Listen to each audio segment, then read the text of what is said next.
I guess, but we should definitely talk about that. And also, thanks for joining me, everyone. Charles Moskowitz here with Dooovid. Dooovid and I have been doing this program on Thursdays live at 1 p.m. We discuss often Judaism and its intersection with politics, with Israel, with culture. So, David, there's a new government in Israel now, headed by Naftali Bennett, who will be in there for 2 years, and then Lapid will be in there for 2 years. It kind of is similar to the national unity government in Israel back in I think in the 70s when you had Perez and Shamir share a 4-year term, with Perez doing two and then Shamir doing two. And it's one of these kind of compromises where a government was cobbled together and was able to obtain enough votes and enough seats in the Knesset to be in power. So they are in place now. Israel also has a new president. What do you see the situation as it stands now, and what do you think we should expect there?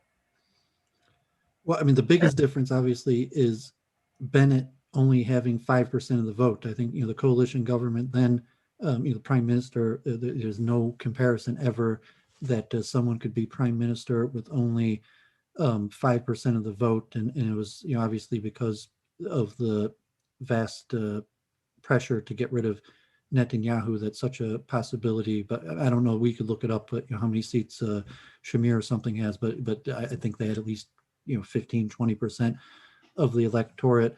But no, unfortunately, I'm not so confident. I think that you see that the most likely thing that's going to happen, and it could be instantly, could even be today. There's already problems coming today that we'll talk about with votes that have came across the Knesset, that everyone, that the polls, 80% of Israelis, maybe even 90%, predict that this government is going to collapse. And then we're going to be in the same situation we were before, but it's not going to be Netanyahu. It's going to be Naftali Bennett.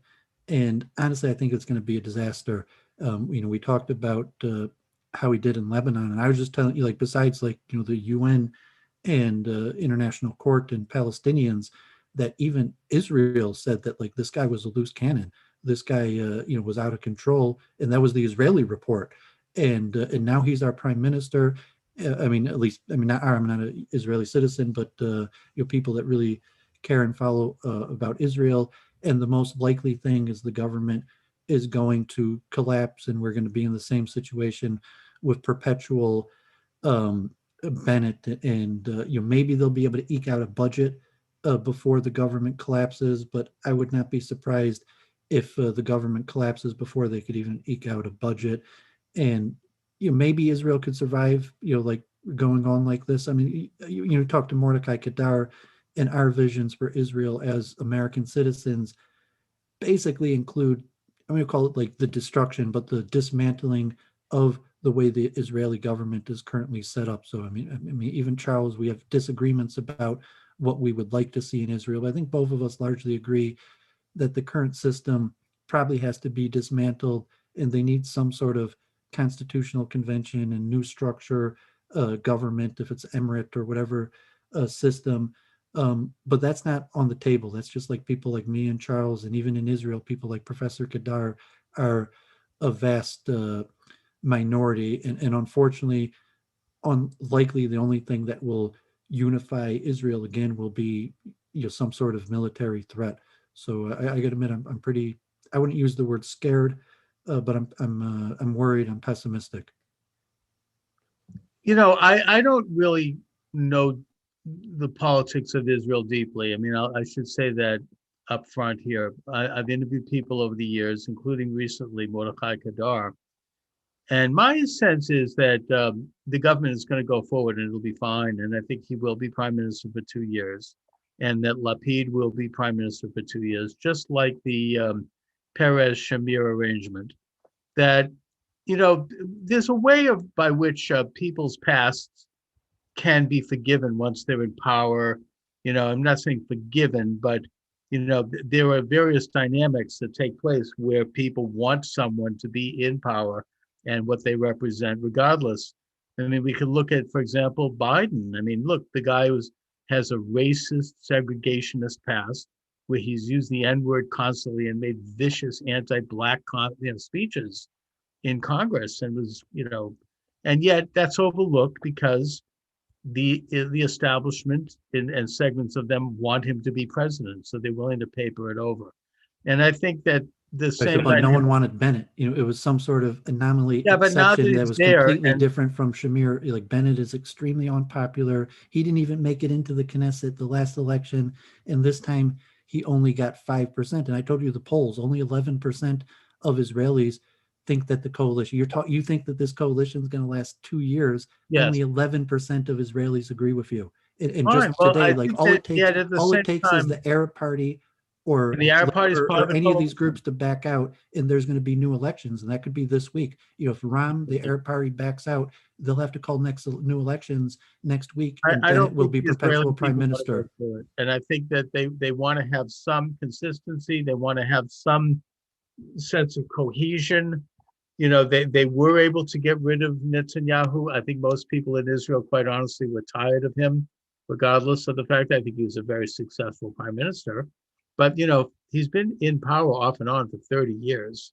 And I think that there is this desire to do something different and move forward. It's a zeitgeist. Again, in situations like that, often nuances of a person's past and whatnot are just overlooked. Let's put it that way.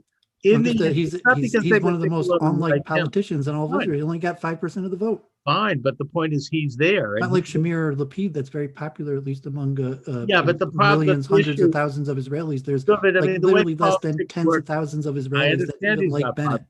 But the difference is that it's not about him.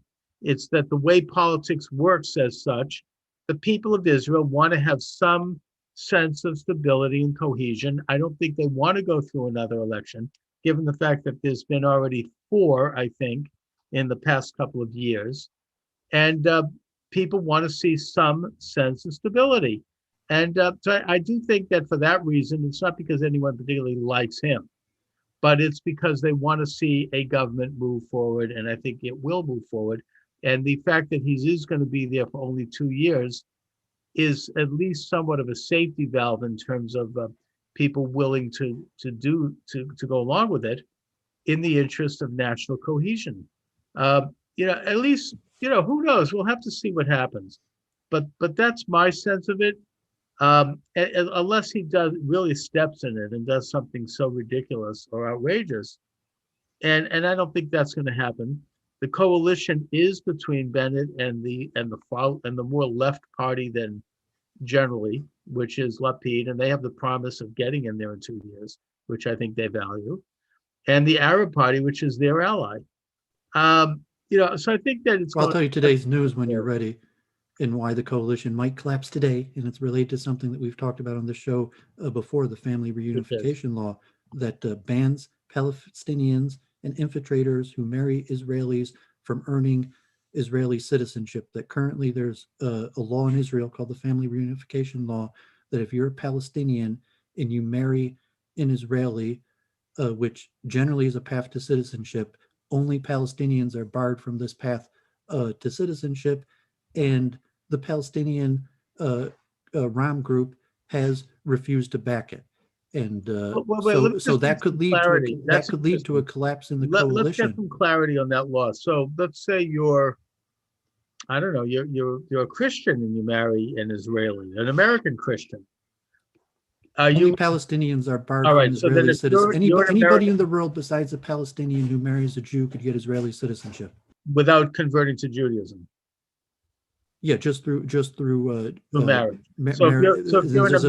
There's a specific law called the family reunification law that bars that has to be renewed every year, and it needs to be renewed. And the Ram coalition said they're not going to vote for it. Okay. And if Ram backed out of the coalition over this, or if the right wing wanted the government to collapse, the government could collapse today, and there would be new elections. And that the right wing coalition. I understand. Once the coalition collapses, then it's going to be perpetual Bennett.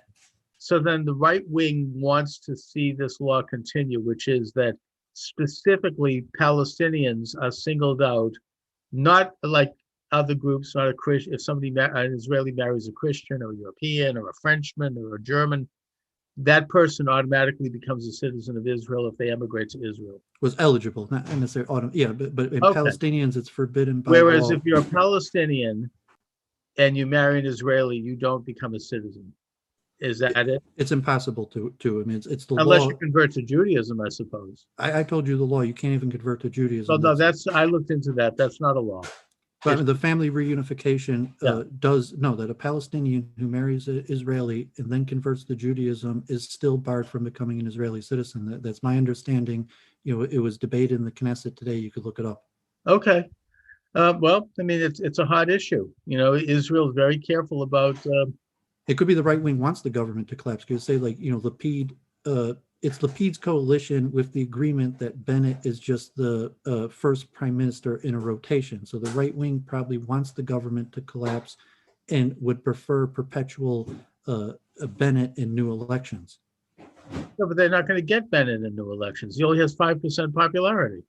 But it doesn't matter. Now So they have if they been call for for 2 new years. elections, Bennett will be prime minister until a new coalition is formed. And so that, like, just like Netanyahu, there were 4 elections and they couldn't form a coalition, and Netanyahu remained prime minister. So legally, if the doesn't make coalition sense falls politically apart, to me. Bennett will remain Yeah, prime until they minister form until another they form a coalition, new in which case coalition. it'll be And the if the same. coalition falls You're apart, lucky. they'll call new elections. Yeah, in But which case, until that stops, the I most likely understand, scenario is but Bennett will be perpetual prime Dooovid, minister. it doesn't. What you're saying, I mean, look, it doesn't make sense politically. Maybe it'll happen, but they have Bennett in there for 2 years. We're talking about the right, and if the right conspires to destabilize the government or for new elections, Bennett ain't going to be any more popular, and he might get in for another 2-year arrangement. Nothing. They're not going to gain anything.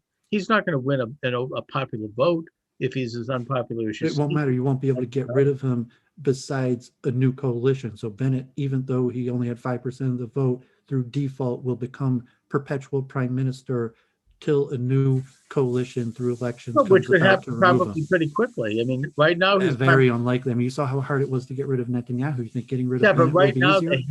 they have him there for 2 years. A new election isn't going to take 2 years. It's going to take probably a few months, and then they'll be back to square one. They'll be lucky if he's in at all.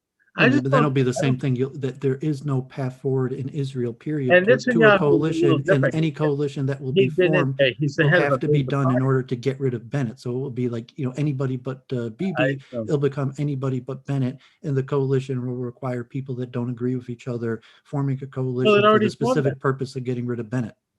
They already did that to get rid of Netanyahu. Look, you and I don't know what'll happen, but I don't think at the end of the day that makes sense politically for anybody, left, right, or center.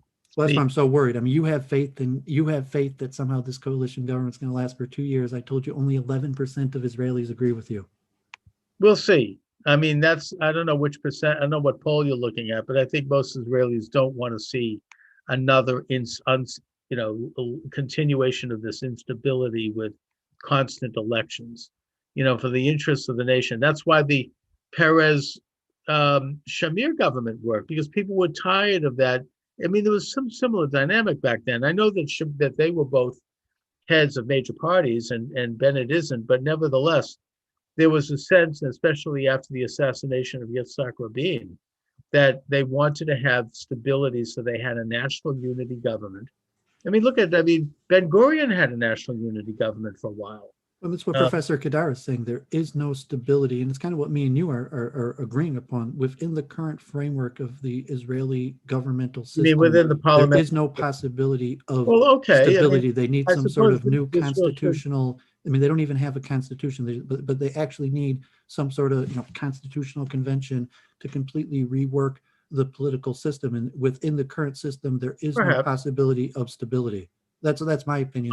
Well, you're talking about they have a parliamentary system modeled after the British parliamentary system. Just one house instead of 2. Well, that's right. They don't have a House of Lords, but they do have a ceremonial president. I don't. I mean, I tend to agree that, I mean, in a way, the American system is a better system with a strong president executive balanced by two other branches of government and the existence of states.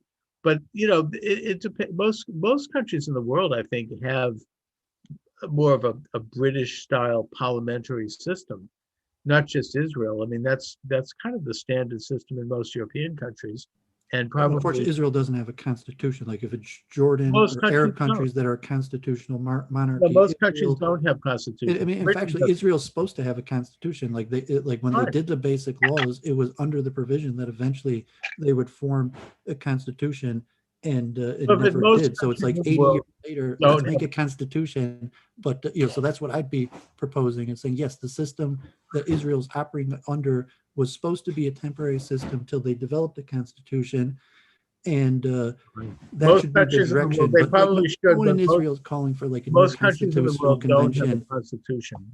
Great Britain doesn't have a constitution.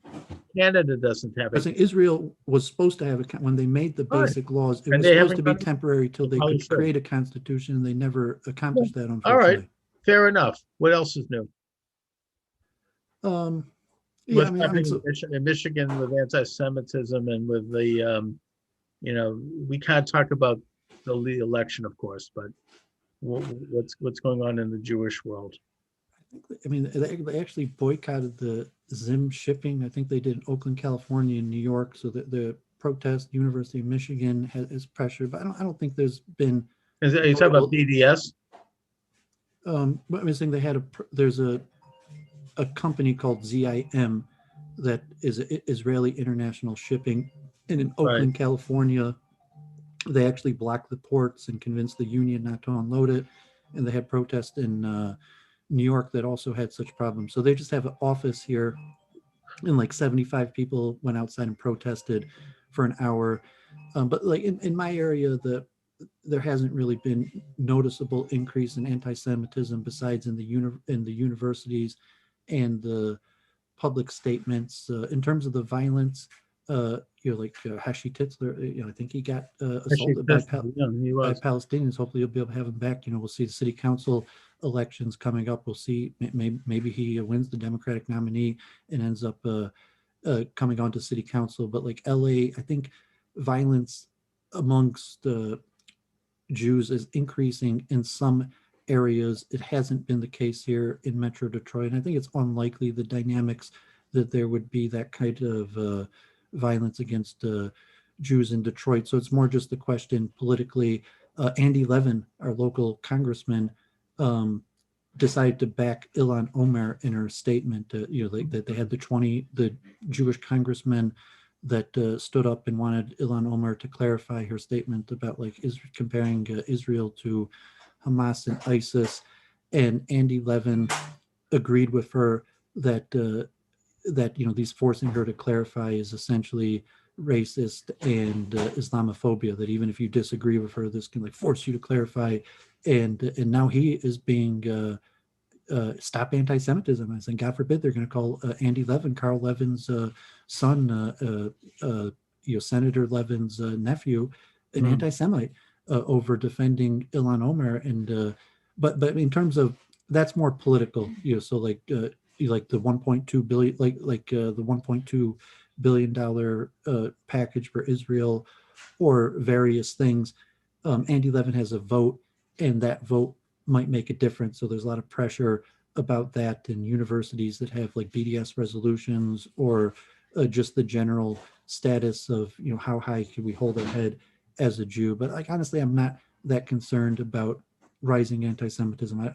As far as I know, I haven't heard of any Jews getting No, beat up in Metro it Detroit. I tends haven't heard to, of people's businesses losing their jobs or various things, and I'm not expecting that.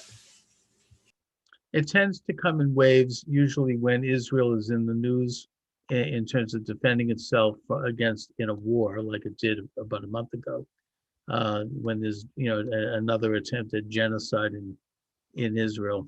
You get all the vicious haters from both the left and the right, and it's more left than right these days, crawl out from under the woodwork and start to agitate against Israel and against Jews. And then once it's over, they go back underground. And I think that's what's happened. So that hasn't changed. I remember that phenomena back in the day. I mean, going back in the 70s, Israel's at war, you get them all come out. And it's the same general unholy coalition between Israel's open enemies like Hamas or an Arab country coalesced with leftists around the world. You do have right now great criticism against your good friend, your Congresswoman Tlaib and Omar and the so-called squad. So Andy Levin, from one of the most famous Jewish families, been like 100 years in Michigan. Dominic Carl Levin was one of the most senior ranking senators. His uncle is disagreeing with you, and he's stepping out and So he's stepping out publicly to support defending boycotting Ilhan Israel? Omar and Tlaib. Why? Does he want to boycott Israel? I mean, is he I supporting don't know if he them? wants to boycott Israel, but What does he support them for? Because they're a leftist? I mean, probably because he supports a multicultural immigrant America and feels that defending what does it have to do with being a against self-hating Jew? Islamophobia If he supports or dark-skinned if he supports multicultural America, he might support his own people. I mean, there's nothing that doesn't support. he is supporting. I'm saying he is voicing the opinion of the majority of Jews in this area. So like you as someone that's interested in advocating for Israel, and Andy Levin, if he's advocating for the Jews who live in his district or the non-Jews who live in his district, and if advocating for Israel goes against that, where his uncle Carl Levin obviously was probably did more for Israel. Sure. I mean, he was the head of, I think, the Ways and Means Committee. Right. Most of the money that went through to Israel was done through Carl Levin. So it was, and now the nephew's gone bad. Well, I mean, you're going to say he went bad, but I'm saying that's your opinion as someone who cares about Israel. So Israel, I think it's more people. Yeah. But I'm saying that you're telling me, but you're the guy who lost to Barney Frank. So what? I mean, Barney Frank also. Barney Frank was pro-Israel. We didn't get it. We didn't disagree on that. But I say if he was in office today, he would probably be similar. No, I don't think so. Andy Levin. Barney Frank is the son. No, I disagree. Well, I mean, because he's decades. Because he's decades older. I'm saying if he was decades younger, no, I don't think he would be like Andy Levin. Disagree. He would be a Zionist because a lot of people on the left are. Levin and apparently a lot of people. You didn't see the new Pew survey then. I mean, we didn't talk about, but I mean, the demographics. Let's and talk the polling, about that. Now you're saying that the most Jews in Greater Detroit are anti-Israel now? I mean, is that they're not anti-Israel? They're just not pro-Israel. They don't care. They don't care whether Andy Levin supports Israel. I'm not saying that they want to be anti-Israel, but they don't really care whether he's pro-Israel or not. Anti-Israel in the de facto. You're going to say not being pro-Israel is being anti-Israel I'm as a rhetoric tool, but it's not that they're anti-Israel. They just not they may pro-Israel. not be actively anti-Israel in an overt sense, but if they're supporting a Jew hater and an anti-Israel activist like Tlaib, they're anti-Israel in the de facto sense. Yes. No, I mean, that's just your rhetoric. They're saying they're supporting Omar because they feel like maybe people like you are picking on her because she's Muslim and has dark skin. And even if she is anti-Israel, that's absolutely even if she is anti-Israel, hateful, blood libelous lie. But that's what Andy Levin felt as someone who loves. I'm sure Andy Levin loves Israel, but he felt as a Jew, it's more important for him to stand up for a Muslim. On someone because they have a genocidal attitude toward the state of Israel. They want to see every Jewish man, woman, and child in Israel murdered. That's forbid. But saying that's what he's saying. The last, not because she's Muslim. There are plenty of Muslims in this country who do not support her position. I'm sure. In the current scenario, Andy Levin would stand up to you to protect Ilhan Omar. And he's protecting a Jew-hating. That's your opinion, but he is standing up to protect her against people like you. It's not my opinion. But I mean, you do. Andy Levin is standing up for Ilhan Omar specifically against people like you. Against me because I'm calling specifically people like you. Andy Levin is that's the reason why he's standing up for her. Israel. It has nothing to do with Muslims. Well, I know Andy Levin. It's like Andy Levin's standing up to you. The reason he's supporting Ilhan Omar is because he's standing up to people like you. Because he's a self-hating Jew. You could claim your reason for his intention, but he's saying like, no, he feels like you are unnecessarily picking on her. And as a Jew, he's stepping up to say he's going to defend her against you. Yeah, he's going to claim that because I don't goose step to the left and zig heil to her points of view, I have something against Muslims or I don't like somebody because of their skin color. That is a vicious, goddamn lie. And he is sick if he thinks that. Okay, That so is there's inner Jewish balance where you and Andy Levin are getting in a fight over your opinion about Ilhan Omar's intentions. My opinion where he thinks you're unnecessarily picking on her, and he's willing to stand up to you on her sake. Yeah, but he stands up for her policies. My opinion against her is because of her policies, not because of her ethnic background. I But her couldn't care opinions on less Israel about are her ethnic basically background. irrelevant. I was saying, like, she'll get one vote on whether to give more money to Israel or not, but like what she thinks about Israel is basically It's very relevant. Just like No, it's Andy very Levin thinks relevant about Israel is basically irrelevant. He's going to get one vote in whether to give money no. or It's not. very, Dooovid, it's very relevant because she combined with Tlaib and my own congresswoman here in Boston, Ayanna Pressley, and others are basically taking over the Democratic Party. So it is every bit relevant. Yeah, but it's like most people in this area that are voting these elections don't really care about U.S. policy in Israel, and saying as a U.S. congressperson, but when it doesn't matter your opinion on Israel. There's only really one vote that they're going to get that's going to make a difference on Israel, and that's going to be the funding. So if Ilhan Omar and your congresswoman vote against funding for Israel, maybe Andy Levin votes for it, maybe he votes against it.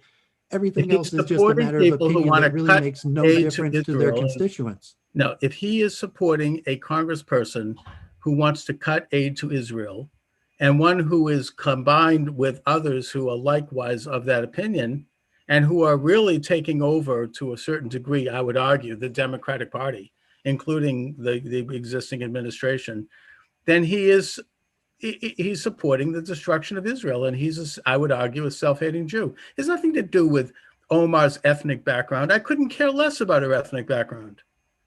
And for you to suggest, or for him to suggest, that I have something against anyone because of that is a vicious lie and a piece of agitprop communist propaganda, I might add.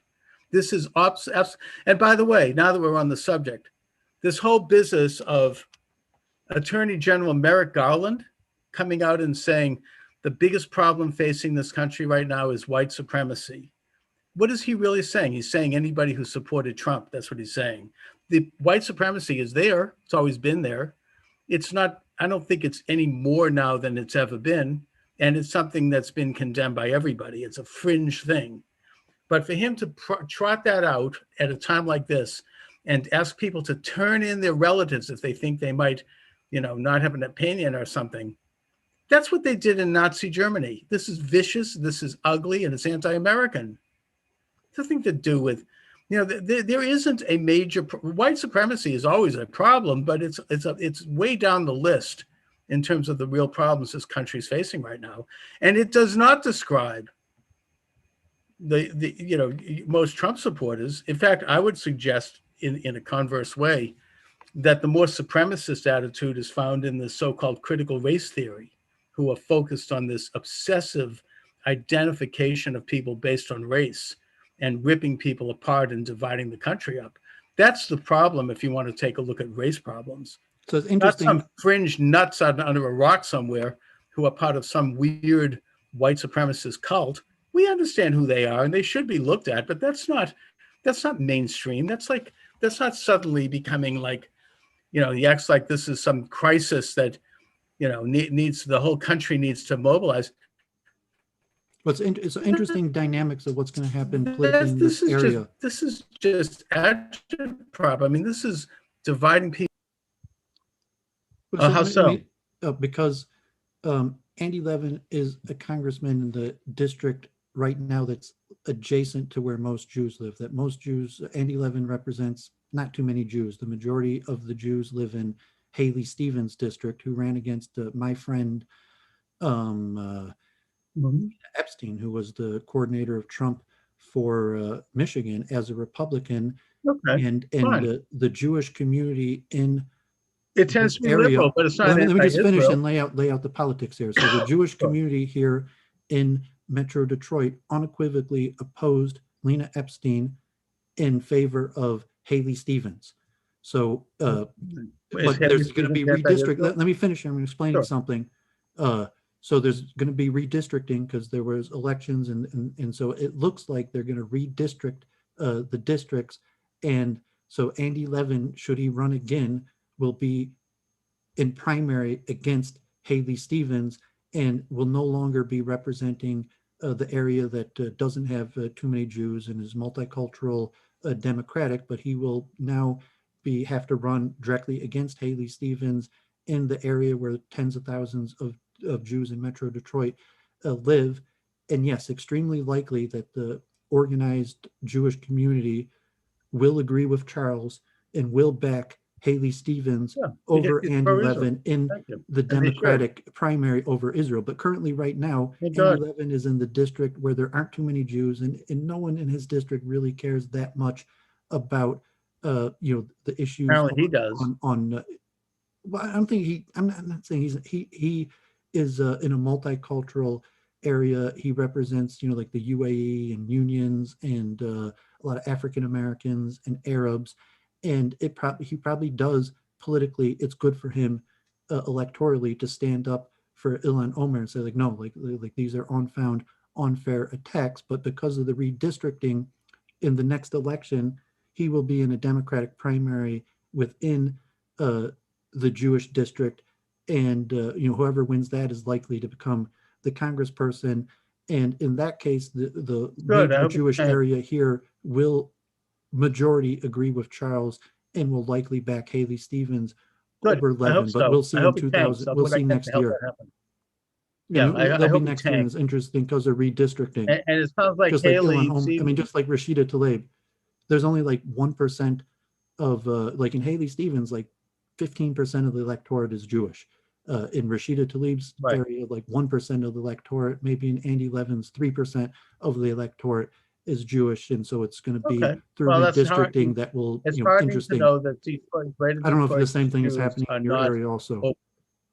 I'm sure the demographics and the districting is. I think semi-similar in your area. My area of Boston, I think that it's safe to say that in my area of Boston, just like Greater Detroit, the majority of Jews remain pro-Israel. Even if they're liberal, it doesn't matter. Liberal, conservative, they're pro-Israel. But Presley's your congresswoman Haley anyways. Stevens, who's not Jewish. You're saying Presley is your congresswoman? Well, my congresswoman, Presley is my congresswoman, but she represents, I live in the city of Boston. I don't live in the Jewish What percent of the electorate? So you're saying Presley is not the congresswoman of the district that includes the majority of Jews in the area where you live? They do not include the majority of Jews. That's right. If she was in the area that included the majority of Jews, she probably would not be elected with their positions. So that's why the redistricting makes a big deal in this area, and that's why comparing. I don't know if you're going through redistricting there, and if they did redistricting to overlap Presley's area with the major Jewish community, then the Jewish, but in the area you live, the Jewish community probably has close to no power within the Democratic primary process to get rid of her, just like here in Michigan, that the Jewish community has basically no power to defeat Tlaib in an election. That's right. Same dynamic. You're absolutely right, David. And just again, it sounds to me like, just to reiterate here, the Jewish community of Boston, just like the Jewish community of Detroit, which is liberal, is predominantly, and I would even suggest largely, overwhelmingly pro-Israel. And that it sounds like Haley Stevens, who's not Jewish, is pro-Israel. AIPAC member all the way. Yeah, and is supported by the Jewish community for that reason, among others. And she's probably liberal too, which is fine. But the point is that this guy Levin, is not in the mainstream of Judaism. He is siding with anti-Jewish and anti-Israel clique. Because they are proper. My mother was partners at the same law firm. She's retired, but when Carl Levin retired, he became a partner at Hahnemann. And his uncle Carl Levin is about as mainstream Judaism as you could get. He was a good American. You're saying this guy, his son, now all of a sudden isn't in the mainstream? Yeah, I guess not. He's from the dying kind of reform conservative movement, where it's saying he was what was mainstream. Well, then he obviously went bad at some point because it's something. You got to claim he went bad. It's saying that it was if you follow the Pew survey, it's just the natural trend of people like him that the Democratic probably spoiled, silver spoon in his mouth. Rich, but you're putting a pejorative on it that I don't think it's necessary. Profile of people like AOC, and other people who, yeah, it is a classic profile. He grew up kind of like Probably has white. He never probably believed didn't even tell anything most of his otherwise. friends that he was Jewish. He probably, he somewhat integrated, had a lot of African American friends. Things like the union, the Jewish issues were more about supporting the UAE I don't think that and most, look, multiculturalism no, and I don't integration. think that most, Those like Carl Levin, he I don't followed think, yeah, I like the don't think main that, I issues don't for think Carl most Levin. African He's still Americans, following like the UAE integration, these fine. policies. Well, those issues It's are only fine. Israel that and It's not just Israel, and I also don't think that most African Americans but he's are still probably, generally following his can I family's speak, policy. please? That the I don't policies think that most African Americans are anti-Israel. I he don't got think into that, office basically off the UAE. That I'm saying yeah, and the he's reason he pro-union, won which his is area fine. I was a was member of the union. That's union perfect. backing I have no and problem with that. African Americans I pro. just wonder if his anti-Israel thing is probably not because he thinks I it's say he's sensitive. not anti-Israel. He's just not He's actively supporting pro-Israel. anti-Israel people who want to cut aid to Israel. He's That's not anti-Israel. supporting. He's just defending Yes, he is. against people like you. If me and you were in He is University of Michigan supporting. and And look, I don't and want you to were get on this yelling at some merry-go-round. Palestinian kid, and I There's stood up nothing for the to do with Palestinian kid against you, of it it. I doesn't make me don't want anti-Israel. to get on this merry-go-round with you. Well, because that's what We you're went saying. You're over this. We insisting that don't he's agree. anti-Israel Yes, because I he's am. standing up for Ilan Yes, Omer against people like you attacking them. Yes, no. And if they say like I'm I don't pro-Israel, want to go but I back don't on like this the way you're talking about Ilan Omer, and doesn't make me anti-Israel. It just makes me because not liking the way that you look, talk about Dooovid, Ilan Omer. you know what? I don't want to go back in this merry-go-round with you. We've gone over it. I will do it briefly, and then we're going to change the subject. Okay. My opposition to Ilan Omar is not because of her ethnic background. And if he thinks it is, it's a damn lie. It's a blood libel, and it's vicious. It has nothing to do with that. It has to do with her public policies, which are anti-Israel, and that if he thinks criticizing Ilan Omar is because of her ethnic background, he's demented. It has nothing to do with that. That's an attack on Jews. It has to do with her anti-Jewish and anti-Israel attitudes. Period. Nothing to do with her background. And certainly most African Americans, I would even think a pretty good percentage of Arabs are not anti-Israel. And I don't think that's why he is siding with her. I don't think he's He's siding with not her. anti-Israel. Anti-Israel. And I don't And you think just keep on repeating that by saying like, no, he's not anti-Israel. He's pro-Israel. he's de facto anti-Israel if he's siding with them. No, And I it's think, like it's saying just yes, like that. he is. It's like he just is standing up for her. He's not standing up for her opinions on Israel. He's standing up He's for her being attacked. anti-Israel because of her policies, which are anti-Israel. But it's like even if you're right about what she thinks about Israel, he's saying, yes, as a Jew, I will stand up for her against you because she has a right to be anti-Israel, even if I'm She has a right pro-Israel. to be And if anti-Israel, you but that attack doesn't her, make I'm you going to support defend her. her. She has a right to be anti-Israel. Look, if Adolf Hitler was elected in her district, he has a right to serve because he's elected. That doesn't mean I'm going to support them. And he is. But I mean, he largely agrees with her progressive policies. Besides for her positions on Israel, Has he like said he anything came about her to power position on on the Israel? unions. He came to power on a Fine. progressive platform that is But largely has in he line said with. anything about her present controversy in Congress about his statements about Israel and his comparing Israel to the Taliban? Has he criticized that? Has he come out publicly and talked about the fact No, that and Ilan Omar said that said that the he was going to Holocaust makes her defend her feel all against. warm and fuzzy? Did he criticize that? No, and he's All right, defending her. he's anti-Israel. Thank you. Let's No, I move mean on. he's pro-Israel. Why are you saying because he's refusing to attack her, he's De anti-Israel? facto, he's anti-Israel. Maybe I don't know. I don't know. If I walk down the street and I see someone beating up a Palestinian who's an anti-Israeli activist, God forbid, and I stop the person from beating up the Palestinian, does that make me anti-Israel? No. But if that's is that what he's doing with Ilan Omer? But by supporting her public policy, it does. He's not. I mean, personally, if she's, I don't want to hear her head damaged. I mean, I would defend her as a person. Yeah, but her opinions on Israel I mean very little for public policy because on 90% of other issues, he's in the same progressive camp. I mean, they're both basically union-backed candidates. Yeah, but this one issue, he obviously is a little fuzzy. But the unions are way more important than Israel. And there are plenty of other pro-union people who are pro-Israel also. Most of the unions are pro-Israel. I would ask the unions what their position is on this. Yeah, but just to demand that he turn against Omar because her position on Israel doesn't mean that he agrees with her position on Israel. He should come out and vigorously condemn her. Why should he do that? You say he's an anti-Semite, he's anti-Israel, you're an anti-Semite if you don't condemn anti-Semites. I'm sorry. He Says is the man who talks actively with E. Michael supporting Jones and her, Richard Dooovid. Spencer. Says You- the man who talks with Richard Spencer and E. Michael Yeah, and Jones. condemned him vigorously. You are saying that he actively supports her and he has endorsed her Supports her as a person in being as a attacked. politician. He has supported As her a person who has candidacy. a progressive agenda Yeah, that is thank you. He 90% has in line with supported his her. agenda. He has supported her as a politician, Because and 90% of their agendas, progressives, are the same. but he has to come out with that 10% and condemn it, or Why else does he have to?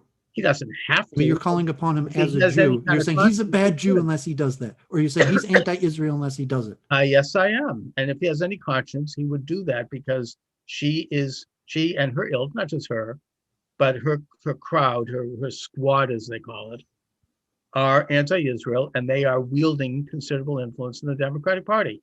And yeah, he should come out. He can agree with her on other issues, but I mean, the fact that this is a big one. But I mean, she's going to say the I could same agree with thing. Adolf She's going to Hitler say, in this some guy issues, I Charles is suppose. attacking me. How are we going to work together on the unions and police reform if you don't defend me against Charles? I don't know what you mean by that, but I just If Ilhan Omar says the same logic that you're saying, is like, these guys, they're calling, they're accusing me of being an anti-Semite. You know me. I'm not an anti-Semite. I need you to defend me. So that's what Andy Levin is doing. He's saying Ilhan Omar wants to work together on a various amounts of issue, saying she needs Jews to come out and support her. And so Andy Levin stepped forward and said, I will stand up for Ilhan Omar. And he should have done it in the context that he does not agree with and condemns her Israel policies. And he didn't do that, did he? Well, no, I'm saying I'm not, I'm not his daddy. I'm not defending him. It's a political vote, question. If you're going to support a candidate for office and they take a position that you disagree with, you have to put that out there and make that known that you don't support that particular thing. You don't just goose step along and say, oh, I support this person. And you don't lie and say that anyone that disagrees with me has something. He could lie. He said that he's saying that Charles is the liar. She is not. Yeah, that I have something. That's what he's saying. He's saying he knows the woman and she's not an anti-Semite. Conversations of it by saying that he's defending her because he thinks people have defending her that he thinks she's not an anti-Semite. He's saying, I know this woman. I'm a Jew. He's from one of the most famous Jewish families in all of America, and he's publicly standing up and saying she's not an anti-Semite. And you also said that she feels that she's being attacked because of her ethnic background by Jews, which is a terrible Islamophobia. That people like you demanding that she clarify is essentially Islamophobia, and that's what Levin agreed. That people like you demanding this stuff is basically because she's black and Muslim, and that's what I'm not saying. That's what I agree with, but that's what Andy Levin is saying, that he is concerned that Trump is attacking her because she's Muslim and black, and that's why he's standing up to defend her and says, no, this woman is not an anti-Semite. He knows her. That's divisive, and it's a vicious lie. And she has made her position quite clearly known about Israel, and even to a degree about Jews, I may add. And he has, the fact that he's a Jew and disagrees with you. That's the point of what he's saying. Like, he's a Jew from one of the most prominent Jewish families in all of America, and he's standing up and saying Charles is wrong. This woman is no anti-Semite. He is disgracing the legacy of his own family by not publicly saying, look, that's up to his father, who, thank God, is still his uncle, who's still alive. His father passed away, but and what does his uncle say? I don't know if he's made a comment on it, but I wonder. I'd like to know. It'd be interesting if Carl Levin agrees with you that he's disgracing the legacy of his own family. Yeah, I bet you he doesn't. Okay, well, you bet. You don't speak on behalf of him if you don't know. You're saying is it your right to say he's disgracing the legacy of his family, or is it his family's right to say, if Carl Levin's alive, is it his right to say whether his nephew's family's legacy, or is it yours? I'm not going to hold it against him if he doesn't, because we're talking family here, so maybe he doesn't want to. Fine. But I am not related to these people, and I can make my opinion known. I'm not related to him either. He is not condemning an agenda that seeks to destroy the state of Israel. It speaks for itself. She says that. Doesn't mean that she's personally an anti-Semite, even though I think she is. But either way, her actions, her advocacy is de facto anti-Israel, and as such, I would argue, anti-Semitic. And the fact that he doesn't want to come out and condemn that, and then he phrases it that we have something against her because of her ethnic background. Not only is he a coward for not coming out and criticizing her publicly for that, assuming he's also not anti-Israel, which I don't, but to add that smear on top of it is really a disgrace. and it's vicious. Let's talk about something else, Dooovid. What else is going on? COVID-19 is a big issue. Like Michigan, we had the lowest case count in over a year, only like 150 cases. Restrictions are about to be completely removed. There might be flare-ups or variants, and so it's going to be interesting what happens. What is happening on the street out there? I mean, are people taking off the mask? There's a lot of masks out. I mean, are people going into restaurants again? I mean, what's going on? Yeah, so restaurants are reopening. I think you could even go indoors now. The local synagogues now have went back.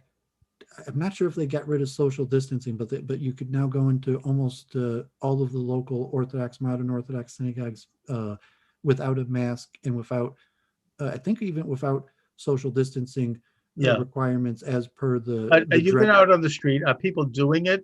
I mean, are people going into the restaurants now without the mask? Are they walking around? How many masks do you see? I was with President Trump, and I was disappointed in President Trump when he didn't follow through. That I was hoping social distancing would last after COVID-19, but so you do see quite a few masks. There's a lot of stores that still have policies that masks are required. That now the government does not require stores to have mask requirement policies, but generally the majority of stores do still have mask requirements, and people maybe like on the street, maybe like 25% of people are still wearing masks, and social distancing is still at some level effective, but less. And like I said, I would not mind if I think social distancing is generally a good thing. Like people deserve our private space and germs. And like I remember, people always used to cough all over me, and I think that's a good thing too. I've never been comfortable like with tight crowds, and I don't think we need to go back to handshakes. To me, there's some benefit to protecting yourself from all sorts of germs. However, I think that in my neck of the woods, which is Boston, it's kind of a mixed thing. I see people without the mask in the store. I see clerks in the store without the mask. I've seen people in the restaurants without the mask, but I've also seen people still walking around with double masks outside alone. I think it has a lot to do with the individual's comfort level. The store policy means they no longer is Governor Whitmer enforcing a mask mandate, but some stores do still have the policy. Some stores do. Most stores say it's optional, and they suggest that if you're vaccinated, you don't have to wear it. Of course, they can't ask that and shouldn't ask that because that's a personal question. But most businesses in Massachusetts have made it optional. I haven't seen anyone that still absolutely mandates it. I think that for good reason, places like hospitals and nursing homes mandate it and should. But most regular businesses that are open to the public are not at this point. And I would say that they're coming down, the masks, that is. And I see less of it as time goes on and as people feel more confident. My own personal doctor at Mass General Hospital, who tends to think like I think, has said that she thinks that there's going to be a group of people, including her patients, who are never going to take off the mask and who are never going to fully emerge into society. They're always going to be, for the rest of their lives, going to be in a state of semi-isolation. And I think that unless you have a serious pre-existing condition, or you're over 80, then it seems to me that's more psychological and maybe political than it is scientific. That's my opinion. I mean, people should probably follow local case count numbers. So if you have comorbidities, even if you're fully vaccinated and the case count and infection rate is quite low, you probably should still keep social distance. But if the case count starts going up, we'll probably go back to mask. And we got 10 minutes left. We should talk about the G7 and Putin, Biden. And I would say that Putin probably won on almost all accounts, even though the U.S. media is trying to somehow portray it like Biden having the upper hand. Biden, obviously. I mean, look, I don't know. I don't want us to get in trouble with YouTube, but to me, it's obvious that he is dealing with an increasing level of dementia. He is, dementia is, and I can speak to this. My father had dementia. it is a progressive disease. It doesn't get better. It gradually gets worse and worse. And he does seem to be in intermediate stages of it at this point in his life. I think everyone knew that in a Yeah, way. when President Trump was on Fox News yesterday with Hannity, he said it's not age, saying like there is a sizable, 10, 20% of elderly people who get dementia, but it's There not is. like It's not dementia that, comes with age. It's still a no, not minority necessarily. of people who are elderly that get dementia. And there are many elderly who don't. In fact, I think most don't, but I think he does. And, I suppose it's sort of like Naftali Bennett, to bring things back to Israel. He's not popular. Most people don't think he is fit to be prime minister, but they put him in there because they wanted to defeat Netanyahu. Need I say more? Anyway, Dooovid, I want to kind of wrap it up because I want to make sure that the show will download properly to Rumble and Gab and Minds and BitChute and all of these other people that carry the show now. But they tend to get finicky if I go on too long, and it doesn't download. So share your thoughts. What are you up to in terms of broadcasting these days? What do you have coming up? I'm interviewing actually later this afternoon a local senior Hare Krishna disciple who actually ran for Congress. Like he tried to run even against Gary Peters for Senate, but he wasn't successful. An interesting character. He's a professor of writing, but he's been he became a Hare Krishna decades ago, and he is the one who convinced me to become a vegetarian. When I went to the local ISKCON temple, he was one of the first people I spoke to, and we had tens of hours of conversations, mostly about the ethics of meat eating. So I'm going to be talking to, and we're part of, I included him. I was part of a local interfaith organization with actually a female rabbi in Detroit, and I ended up being able to include him in it.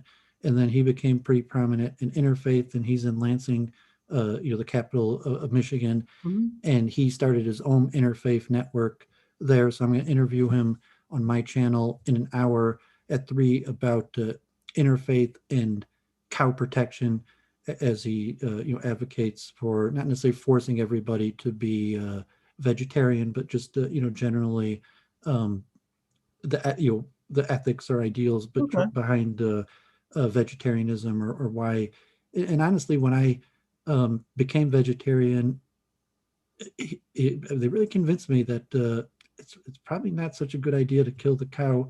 And a lot of rabbis agree with me in saying that, and I agree that Judaism has specific protections uniquely for the cow, because the cow is a benevolent animal that gives its milk to us and asks nothing in return. So, kosher says you just can't eat milk and meat together out of some respect for the cow. But the current state of mass slaughter, and we know in Europe, most Jews rarely had beef or meat. Your average person at most, even the Talmud talks about it, like just having meat on you Sabbath. have much more of that today than as opposed to current your average poor person eats beef 2 or 3 times. You could be homeless and poor and still eat beef 2 or 3 times a day. So I'm largely in agreement about being against industrial slaughter. I am too. So I'm going to be talking with him about that. And I'm having on a Catholic priest who's just written a book about his own experiences with exorcism and the existence of demons in the world and their possession of people, and how he's seen this. Dybbuk in Hebrew. Most Orthodox Jews or the sages agree that phenomenon is true and exists. Yeah, and I have to tell you that I personally never really thought much about this until maybe in recent years, when I've started to think I'm having some things going on. I'll be getting into that with the priest.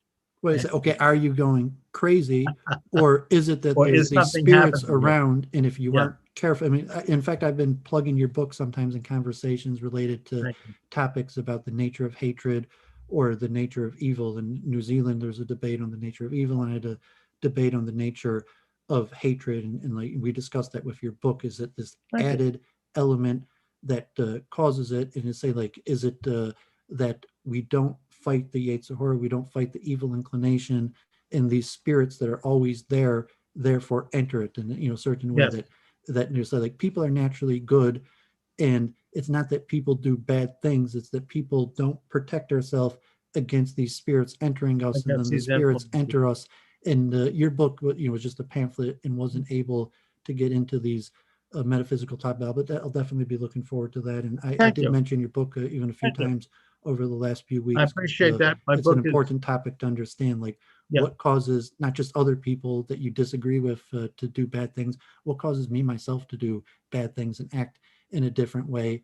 And if you're saying, well, maybe it's spirits, maybe, you know, yeah, it's, well, that's the question. I'm starting to really actually have some, things that make me think it is. And I'll get into that in my interview. And by the way, thank you for mentioning my book. yeah. And you're saying The Satanic- traditionally, you're saying the- that's what, but that's maybe what Jews Yeah. believed, even Oh, metaphysically. yeah. What I does it think mean, the all Yetzer people- Hora? Is the Yetzer Hora you, or is the Yetzer Hora an element that causes you to do bad things? That's No, not no. in essence And I you. think- Obviously, I if think the every- body and limbs do bad things, it's us that did it.